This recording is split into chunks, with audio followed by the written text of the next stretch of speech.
Welcome to the Coaches Preview Show. I'm Darrin Joins, Williamson County Schools Athletic Director.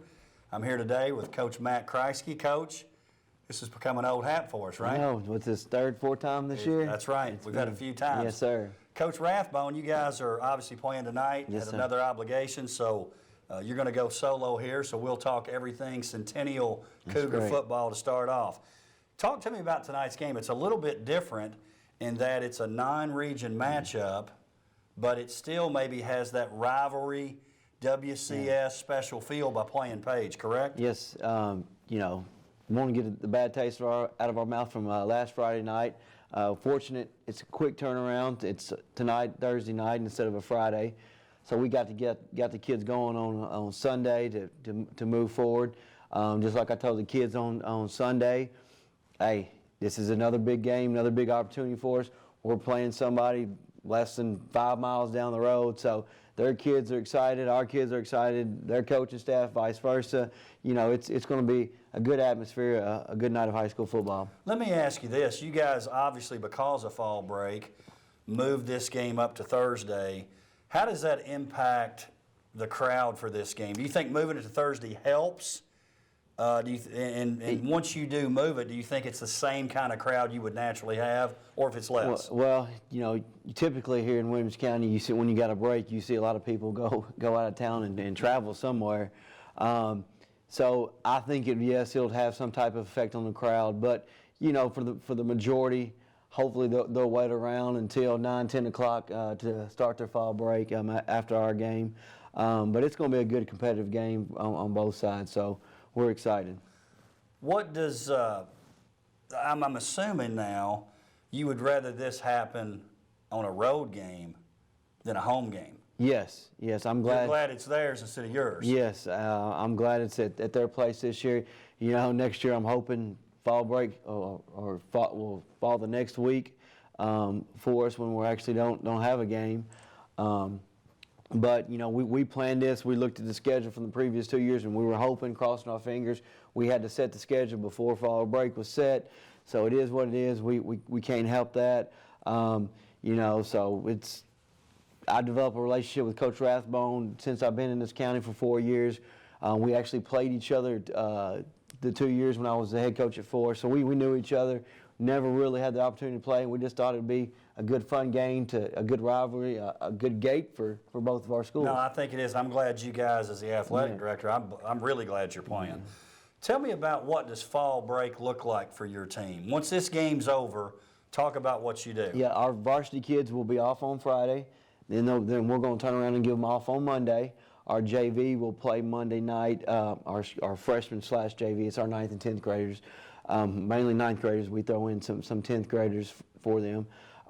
We'll play at Summit at 5:30. We'll come back. We'll practice Tuesday and Wednesday, possibly on Thursday, just looking at the schedule. Then again, they'll be off the following Friday, and then we'll start really preparing and getting into JP2 the following Monday. So you talked about this week that you treated Sunday like Monday. Yeah.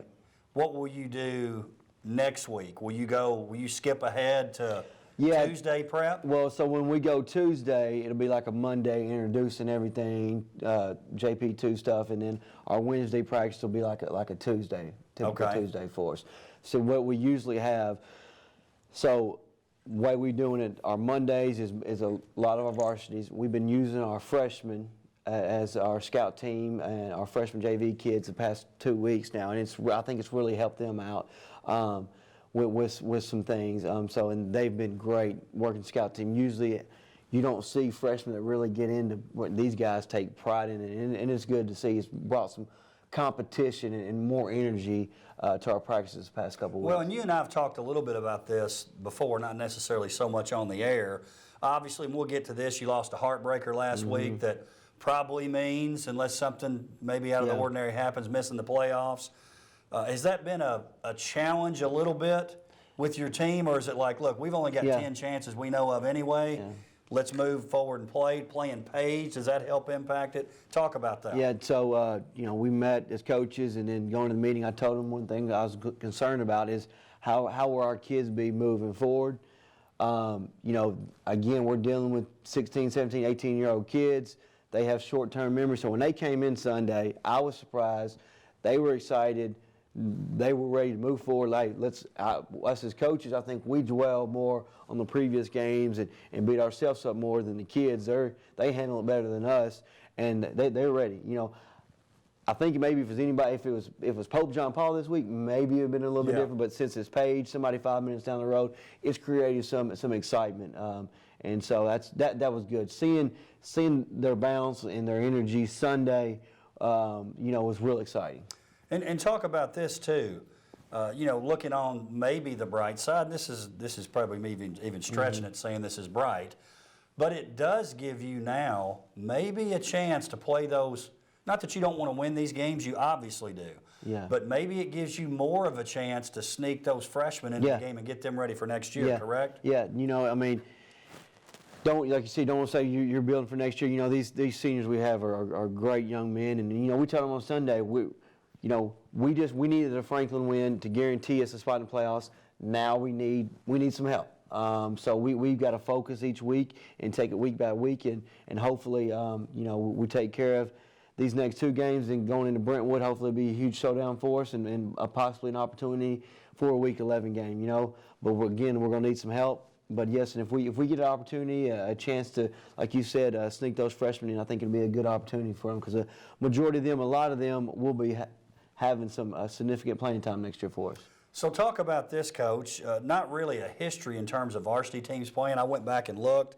The last time you guys played was 2008. Obviously, that's before your tenure at Centennial. That's before Coach Rathbone's tenure as head coach at Page. But these kids, because of the geographics, some of them have gone to school together. They certainly know one another. So talk about how that will impact the feel of tonight's game. Yeah, we've got quite a few kids that went to Page Middle, played at Page Middle, through middle school. So they're knowing those kids has created some more excitement, and it's been the friendship. All these schools, when you play at Williamson County School, it's always big. But for us, playing at Franklin and now playing Page, it's huge, because these group of kids really know each other. A lot of them hang out on the weekends and in their spare time. So it's going to be a big game. It's funny you mentioned about these kids, how they buddy up to each other, I guess is the way I would describe it. 20 years ago, that was like, don't speak to the opponent, they're our enemy. Yeah. It's really changed, and I think it's really different here because of what you talked about. Yeah, I mean, it's, they're going to hang out on the weekends, they talk, social media, everything, so they know each other. It's weird because when you play an opponent from Williamson County, usually the kids will give you the updates, hey, so-and-so's injured, so-and-so's hurt, more than what we know, because us coaches, we try to be top secret, but knowing things about the kids from other opponents, you usually get the updates from the kids. So it's kind of neat, and it's going to be neat because, like you said, we haven't played each other since 2008. I've got a coach on staff, Lonte McLemore. Our receivers coach was a coach on staff. Was a player at Centennial the last time they played. Wow. So it's created excitement with him, and also Coach Boffin, who's been at the school for a number of years. He remembered the last time they played. So it's kind of neat. That is great. Let's talk offense here. So last time we talked, you talked about that offensive line, and I don't know what the exact total was, but approaching 400 yards of offense last week. And this is the first time I really noticed it up close and personal. I've seen you guys play live this year, but certainly he's a bigger part of the offense now. When you see Alex Steele out there, it's just different looking. It's like the Centennial Cougars version of the bus. Yeah, he's probably, he is bigger than some of our linemen. Alex moved to us last year from Indiana, so he's had some growing pains. Picking up the offense, defense. He's really started to figure out. We moved him tailback, receiver. We just tried to kind of fit him in where we thought he needed to fit in, but he's really the past couple of weeks stood out at at running back, tailback for us, spilling Dez. When Dez needs a break here or there. Alex, I think he has a bright future, can do great things at the next level. I think he can fit in somewhere for another team, offensively or defensively. He's a big young man. He's a weight room warrior. I've never seen anybody can just walk in and throw up weight like this young man. Like you said, he's a monster. So we hope these next 3 games he'll have 3 huge games for us, and we think he has a bright future. That's really neat to see his progression since he's been with you. Yeah. Let's talk defensively. One of the things we talked about last week going into the Franklin game, the defense is really one of your most improved groups. Yeah. Now, I don't know, and I know going to overtime maybe makes the stats a little bit more inflated. Franklin had like 500 yards of offense and 42 points, but that may be more the kind of game it was, and you still made big plays defensively. Yes. Can't say enough about our defense, how much they have grown and matured and really understand what we're trying to do defensively since the Independence game. And that's what you like to see as the season goes on. Yes, we hit a road bump. We didn't beat Franklin, but to see these guys buy in defensively and what they've done, like we talked earlier, we've lost 2 games within 4 points. So we're looking at a 3-4 record when we could easily be looking at a 5-2 record. I come in here 5-2. I'm in a totally different mood than 3-4. My kids are in a different mood. The entire school's in a different mood. But it is what it is. It's part of life. Everything's not going to go your way. You have to learn how to overcome them and deal with adversity. That's what we're faced with the next three games, and hopefully these kids will face it head on. And not that it makes you personally feel better as a coach, but I'm going to tell you, Coach, I think most people would tell you your team is playing at a higher level than maybe they expected. Yes. It's 3-4. Maybe folks thought you might have 2 wins, maybe 3, but not playing like you are. So I think there's a lot to be proud of there, and I know you are, and you'll reflect once this season's over too. Battle of Franklin, we talked about it, didn't disappoint, double overtime thriller. I did want to ask you this. Talk about the mindset, and I love it. As a fan, I love it. You guys make it 42-41. You say, we're going to put it down to this one play. Yeah. We're going to go for it. Was it something you saw there, a feeling you had? Tell me about that going for 2. We just didn't want to go into another overtime. We figured we're at the point where, we had an opportunity to win it. We're hoping that their defense was tired, a little deflated at the time. Us defensively, we felt that we were tired because they scored the last touchdown within, was it 1 play, 2 plays right there. So we felt like the game, we needed in it right there. So we called it a 2-point play. We thought we had some areas that were open. Franklin made a heck of a play, which it was a battle all game. Give Coach Webb and his staff, they did an outstanding job, and so it came down to the last play. That's what you want to see. But anytime you have the Battle of Franklin, that's what you want to see. You want to see it come down the wire.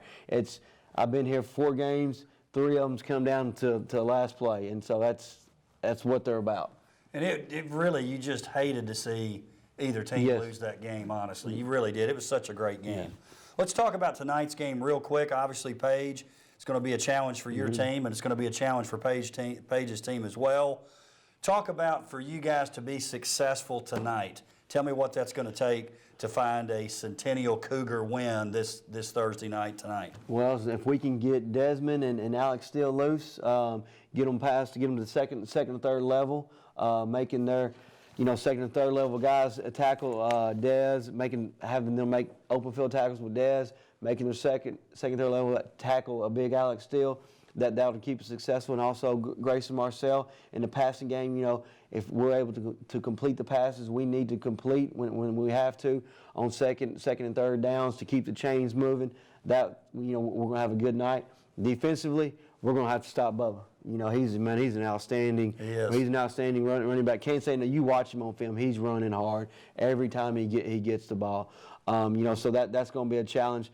Their quarterback does a great job. When he's getting pressure, moving outside the pocket and throwing the ball, got a great deep ball. Receivers do a great job catching. So it's going to be tough for us defensively to slow down their entire offense. Coach, good luck to you tonight. Thank you. Appreciate you being here. We'll see you next time on the Coach's Preview Show. Thank you.